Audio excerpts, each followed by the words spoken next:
Почитувани, како што знаете, денес на дневен ред на седницата на Совет на град Скопје е извршувањето на буџетот до 9 месец 2013 и нацрт буџетот за 2014 година. Овие две точки отвараат сериозни дилеми заради кои што почувствувавме потреба да отвориме некакви прашања и преку оваа изјава. Во основа, она што пред се не интересира, тоа е одговорот кој што треба да го понуди градоначалникот за тоа како град Скопје ќе ги исплати доспеаните и неподмирени обврски кон градежните фирми кои денеска изнесуваат околу 260 милиони денари. Или во превод околу 4 милиони 262 и 295 евра.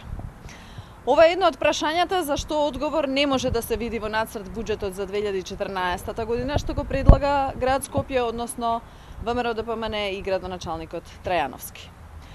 Овој долг, како што споменав, од 4 милиона и 262 евра кон градежните фирми е долг исто така и кон вработените во тие фирми на кои што платата им доцни веќе неколку месеци.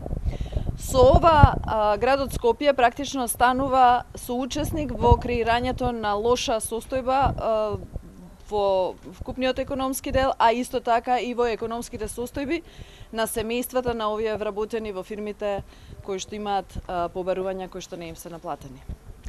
Во 2014 година градот Скопје согласно овој нацрт буџет ќе има неуспех на неуспехот. Основа на проекциите на нацрт буџетот за 2014 година е ребалансот на буџетот од 2013 кој го разгледувавме на минатата седница. Во буџетот за 2013 година беа ставени проекти кои што служеа исклучиво да се настапи на локалните избори и кај граѓаните да се создаде лажна перцепција дека она што практично го содржи буџетот и ќе се реализира. Но со ребалансот на буџетот ваквите најавени проекти, како на пример проектот подземна сообраќајница, практично исчезна, а во нацрт буџетот за 2014 се покажува дека многу од проектите сосем ќе бидат заборавени. Нацрт буџетот за 2014 година е проектиран врз основа на ребалансот на буџетот за 2013, што во ниеден случај не може да се третира како развоен. И според наше видување, представува комплетен неуспех на политиката на градоначалникот Трајановски. Затоа, за советничката група на СДСМ, нацрт буџетот за 2014 година е неприфатлив. Ние во наредниот период, врз основа на овој нацрт буџет, ќе доставиме конкретни предлози, каде што фокусот ќе го ставиме на суштинските потреби на граѓаните на Скопје, а не на ситно политичките и партиски интереси на владеачката структура. Ви благодарам. На дневен ред е и точката за панорамската тркала, односно ингеренциите кои ќе преминат во јавното претпријатие ЕСП, ќе треба да се гради во наредните 5 години. Ова прашање може да се разгледува од две перспективи.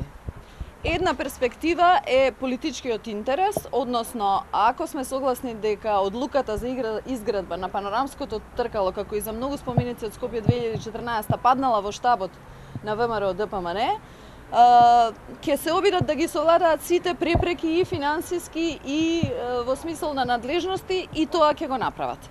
Но, ако тргнеме од перспективата на здрава економска логика и на домаќинско работење во град Скопје, повеќе од јасно е дека навистина е неразумно предпријатие како јавното сообраќајно предпријатие кое секоја година доаѓа со предлог до Советот на град Скопје да бара субвенции за да може да ги извршува своите основни надлежности, нејасно е како врз основа на сопствени приходи ќе гради панорамско тркало.